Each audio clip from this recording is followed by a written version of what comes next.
Это Саша и Алексей. Они очень любят боевики и фильмы про спасателей. Когда я вырасту, стану спасателем и буду помогать людям, тушить пожары и вообще спасать мир.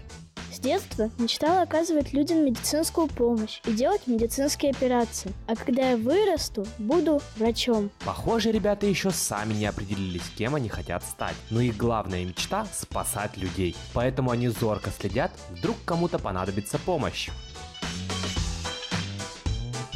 Алексей, ты делаешь это неправильно. Если человек упал в обморок, ты должен немедленно звать взрослых. Это правило работает всегда. Не надо геройствовать, ты можешь сделать только хуже.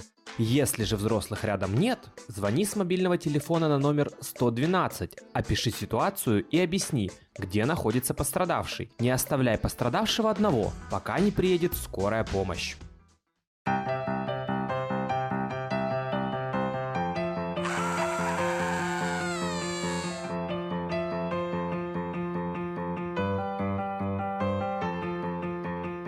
Так, и ты геройствуешь. Саша, возможно, у человека серьезные травмы, и транспортировать его нельзя. Если человек сильно ударился, у него может быть ушиб или перелом.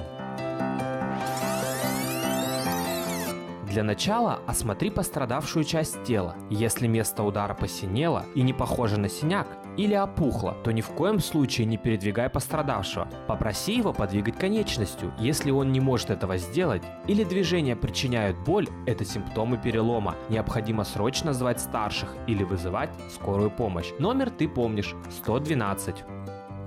А вот и твой шанс помочь, Саша. Ссадины тоже таят в себе угрозу. И если рядом нет взрослых, то оказать помощь можешь ты. Ссадины необходимо промыть проточной водой от микробов и после обработать перекисью водорода или зеленкой. Но будь аккуратнее с лекарствами. Все необходимые препараты есть в медпункте или домашней аптечке.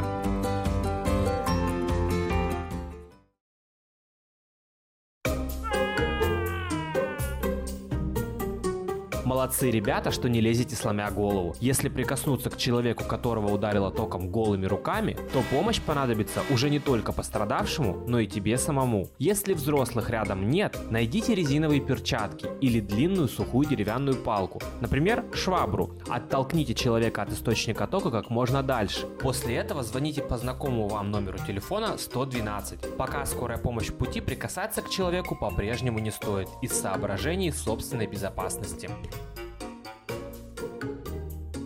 Ребята, какие самые главные правила вы сегодня запомнили?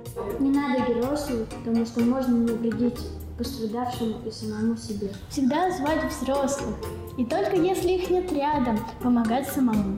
Звонить на номер 112, если вы не можете оказать первую помощь или рядом нет взрослых. Запомните эти правила и расскажите о них друзьям, тогда каждый станет немного спасателем.